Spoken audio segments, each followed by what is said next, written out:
Terima kasih Anda kembali di Bisnis Hari Ini. Pemirsa, kalangan eksportir ikan Indonesia meminta pemerintah segera melakukan negosiasi dengan pemerintah China agar larangan impor segera berakhir. Karena China adalah negara konsumen terbesar produk ikan Indonesia. Bagaimana embargo China ini mengancam kelangsungan bisnis eksportir? Ikuti perbincangan dengan Agnes Marcelina, pengusaha ekspor ikan yang dipandu oleh Wiyanda Pusponegoro.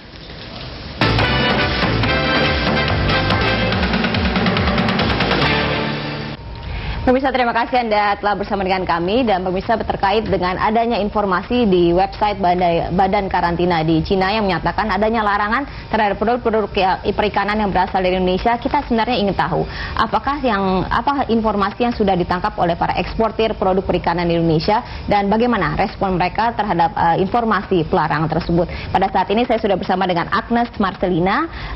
Beliau adalah seorang pengusaha ekspor produk perikanan. Bu Agnes, terima kasih sudah hadir bersama dengan kami di sini. Baik, Bu, ini kan pelarangan ataupun informasi di website China sudah ada sejak tanggal 3 Agustus lalu. Sebenarnya bagaimana sih para eksportir menyikapi informasi seperti ini? Jadi sebetulnya setelah saya konfirmasi kemarin dengan teman-teman dan juga para eksportir yang biasanya memang mengirim produk perikanan ke Cina, mereka mengkonfirmasi bahwa memang betul sudah ada di situs resmi dari pemerintah Cina bahwa pelarangan terhadap produk perikanan Indonesia itu mulai berlaku per tanggal 3 Agustus BL date.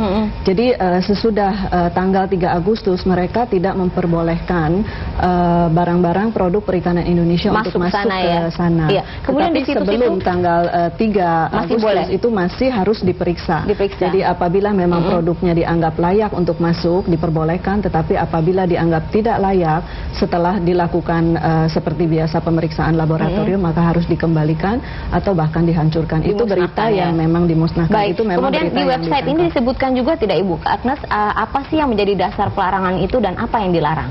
Yang menjadi dasar pelarangan adalah bahwa selama ini pemerintah Cina sudah melakukan penelitian. Berdasarkan dari penelitian itu ditemukan bahwa memang ada bahan-bahan yang berbahaya untuk produk perikanan Indonesia, terutama yang mengandung heavy metal seperti mercury, kadmium, kemudian juga beberapa antibiotik yang memang tidak diperbolehkan. Dan ini biasanya barang-barang tadi yang berbahaya tadi, unsur-unsur berbahaya ini ditemukan di produk seperti apa, Ibu Agnes? Sebetulnya banyak range ya, makanya harus diteliti lebih lanjut sebetulnya produk yang mana, karena dari produk seafood sendiri itu sebetulnya banyak sekali, ada ikan, ada udang, ikan juga dibagi menjadi ikan-ikan dasar, ada tuna. Jadi hampir semuanya harus diperiksa kembali ya?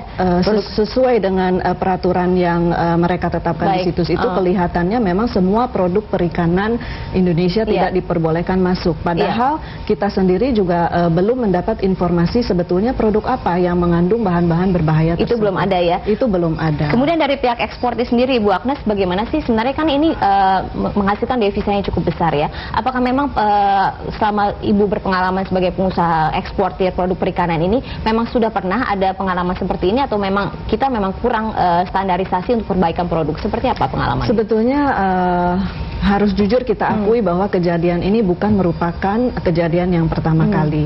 Jadi beberapa tahun yang lalu juga memang produk perikanan Indonesia pernah tidak diperbolehkan masuk ke pasar Uni Eropa.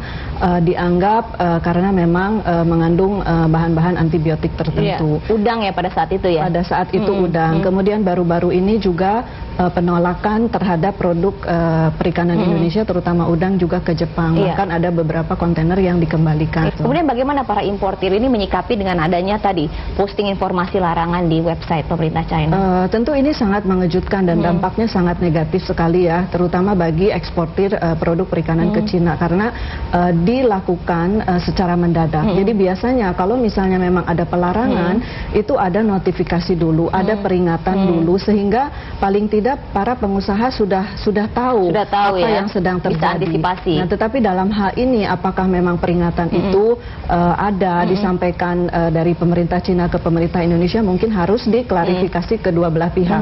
Karena dalam hal ini kan ini menyangkut G2G ya. Baik. Jadi, dan ini kan juga ada informasi bahwa dari Departemen Kelautan dan Perikanan akan mengirim tim, Bu Agnes, hari Kamis ini ya ke sana untuk langsung bertanya kepada pemerintah Cina sebenarnya apa yang dilarang. Ini dari pihak eksportir sendiri bagaimana? Apakah juga akan bersikap menunggu, wait and see, atau apa langkah yang akan diambil?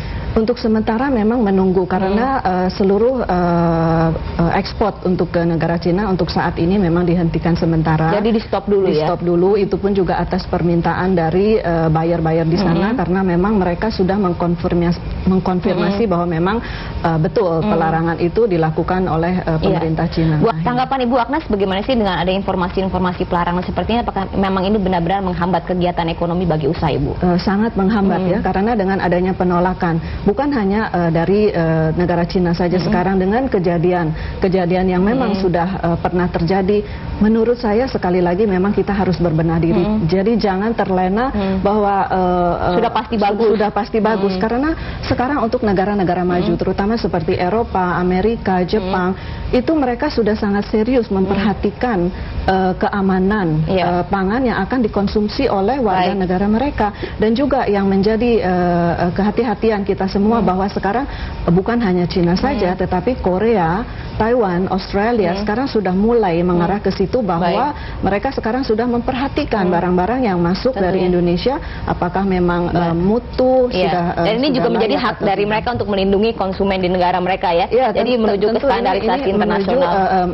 Hak daripada mereka, dan menurut saya sebagai warga negara Indonesia juga tentunya saya juga ingin bahwa Badan Pengawasan Obat dan Makanan di Indonesia juga bisa melakukan hal yang sama sehingga kita juga apabila ingin mengkonsumsi sesuatu barang tidak usah khawatir atau paranoid apakah ini Bu Agnes, kita sama-sama tunggu juga dari DKP ya, kejelasan dari pemerintah Cina juga apa sebenarnya yang memang dilarang.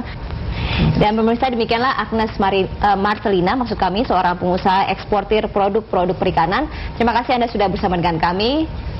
Sampai jumpa.